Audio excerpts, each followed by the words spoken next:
We're taking you live to Melbourne, where opposition leader Angus Taylor is speaking following his visit to the Adass Israel synagogue. And we'll do what we need to do to make sure that happens. Happy to take questions.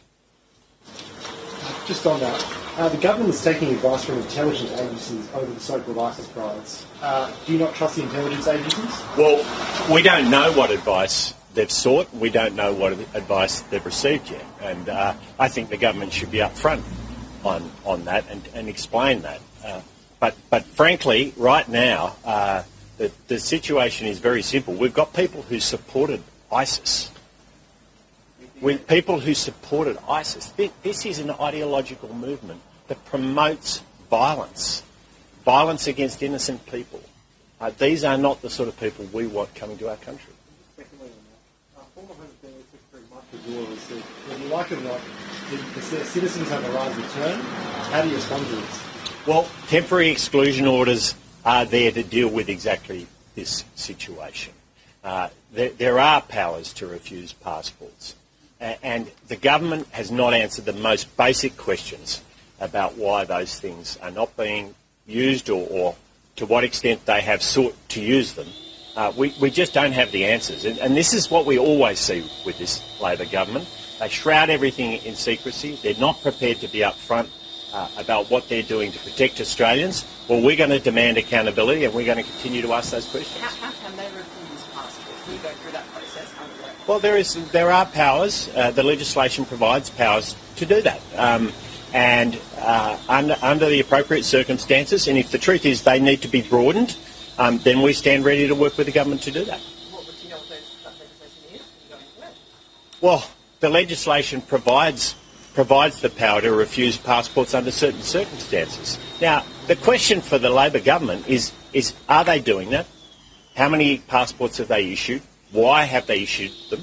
What have they been told by the intelligence agencies? And do we need to tighten the legislation to give them more powers? I mean, none of these questions have been answered. This government is not being accountable to the Australian people for the most important thing it can do, which is to keep Australians safe. That has to be the first priority of any government.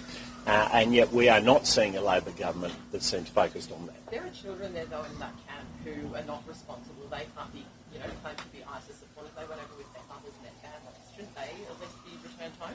It is truly tragic that we've seen people take children over to what is, as I said, an ideological movement that promotes violence against innocent people. And it is tragic that children are involved. Now, there's no proposal to separate the children from their parents or their mothers in this particular case.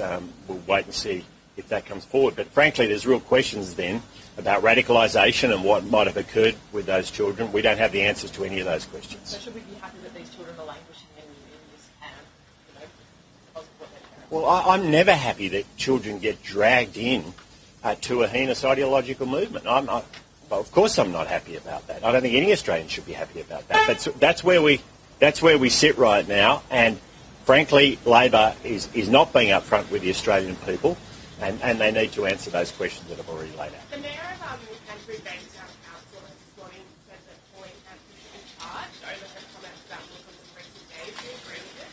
No, well, look, I'm not into law enforcement. What I'll say is I don't agree with Pauline Hanson in what she said.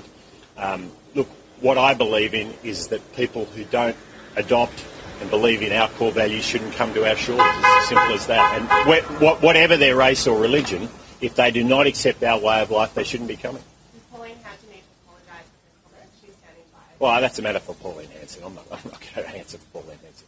The Liberal Party don't need to kind of stand up and distance itself from this kind of rhetoric. Well, I'll always distance myself from people who think this is about anything other than protecting our way of life and focusing on our core values. If people want to come to our country, no matter what their race or religion, and they don't believe in what we believe in, then we should shut the door on them. It's as simple as that. Now, I don't see that focusing on race and religion is the answer to that. I see it focusing on values and what we believe in as the high priority here, and that will always be my focus.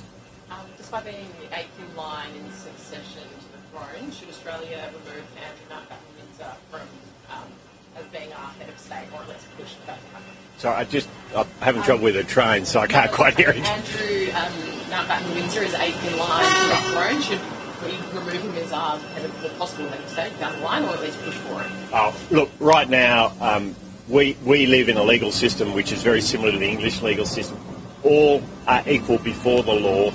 He needs to stand before law enforcement and the courts in the UK, and that's absolutely appropriate. I think the issue you raised is one that will come up over time, I'm sure. But look, right now, I think the important point to make is that we're all equal before the law. That is one of the things that's wonderful about our country and the UK. We inherited that from the UK, and that principle should apply in this case.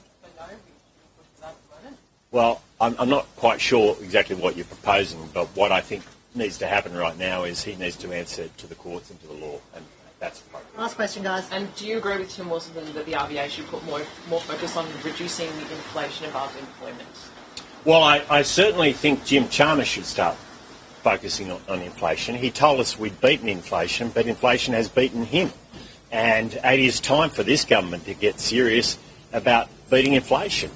They have completely and utterly failed. It's rising. Interest rates are rising again. We were told that we'd turn the corner. We were told this was all over. And yet it turns out that Jim Chalmers and this government is absolutely wrong. They need to get serious about fighting inflation.